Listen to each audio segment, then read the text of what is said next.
Ring you Christopher Browell, brother social worker. This is the Vodafone voicemail service for 07Sep2472479196. Please leave a message after the tone. When you finish recording, please hang up or press the hash key for more options. Yes, hello, Mr. Browell. It's Mr. Hussein here, once again, leaving yourself another daily message like a broken record, as I have been doing now for a period of over a year, quite persistently and consistently since the end of August 2023, after you had kidnapped my brother from my care on the 8th of August 2023. So you've had now my brother for well over a year. In that year, how have what you done exactly been in my brother's best interest? You've effectively put him into a private prison. The Sunningdale Care Home is now acting as your private prison because you're dictating terms to them on how and what contact should take place. How exactly have you got the right to take somebody like my brother from my care in my care home and forcibly put him into a care home of your choosing for your benefit that assists you in the diabolical enterprise you had underway of looking to effectively make my brother Talib your private property to do with him as you please? How have you decided to relocate him to a place of your choosing? Was that a decision that he's made, or is that a decision that you've made because it serves your interest because of the financial costs associated with my charging remuneration policy for him being in my care? So therefore you've forcibly taken him into your custody and care with that, on what basis? Is exactly just telling lies. As social workers and as the local authority, you know the fact that this is your bread and butter, lying, deceiving and acting with malicious intent in order to kidnap and abduct people, particularly children. So you're very versed at utilizing this mechanism of lying and bullshitting your way through the judicial system and putting false allegations before the family courts. And you're so brazen now that you're utilizing this same tactics against my brother, who's not a child but a grown adult with full mental capacity. He may have suffered mental health problems, but that does not equate to lacking mental capacity, does it? My brother's never lacked mental capacity, and that's the whole crux of this situation that you've so desperately trying to force through your narrative by buying off the judges. This is the completely deplorable and diabolical undertaking of yourself as a council, because you've taken some of the most highly positioned positions in society, namely high court judges or the judiciary, honorable, so they go by the title of honorable judges, and you've dishonored them by making them dirty little prostitutes, whoring their services out to you, the local authority, rubber stamping orders for your benefits, thus undermining the whole constitution of the British justice system. This is what you've done in order to save on costs. This is the truly diabolical and fiendish thing that you've done as a local authority. You've perverted the institution of judges by getting the judges to prostitute out their services for your benefit, so you can kidnap children and make money and profiteer from them, and no doubt kill them off and put them into mass graves, as has proven to be the case in Oldham recently. So this is just another normal day at work in it for you guys. You've now done the same thing to my brother, whom you're holding and detaining in your private prison at Sunningdale Care Home and denying me access to see him and know how he's doing, all as a form of psychological torture and gaslighting me and in order to make me go mad, when the reality is these are your failures. Today it's coming to be my brother's birthday on the 15th of September. I've been leaving you daily messages asking you to engage with me, to let me see my brother for his birthday, and it's also Eid al-Milad, which is a religious festival.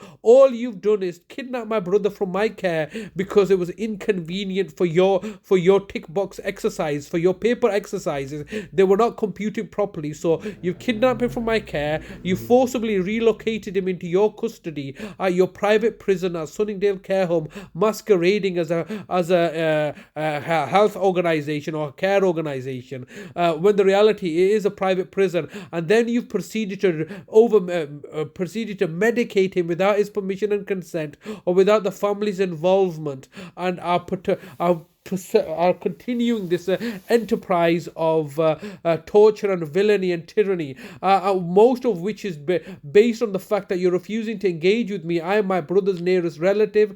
I'm his carer. I am the most importantly, I'm the greatest stakeholder in his health and welfare. I'm also the trust benefit.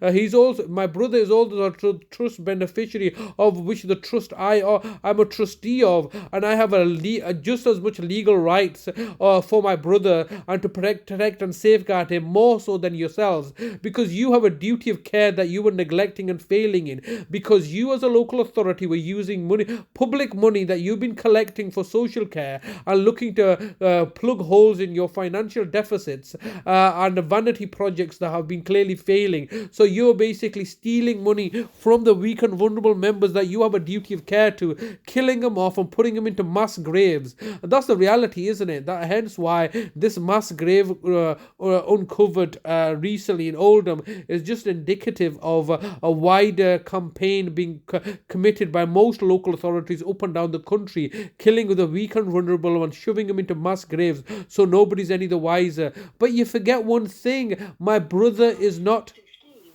15 seconds recording time remaining. But you forget one thing, my brother is not on his own. He has me as his family member. And if it's taken that lady 62 years to discover the death of her twin brothers in Oldham, then trust me, I've got the rest of my life to pursue you for this matter. I urge you to let me see my brother for his birthday on the 15th of September. Sorry, your recording time has expired. To leave your message, press 1. To review message, press 2. Message sent. Thank you for calling.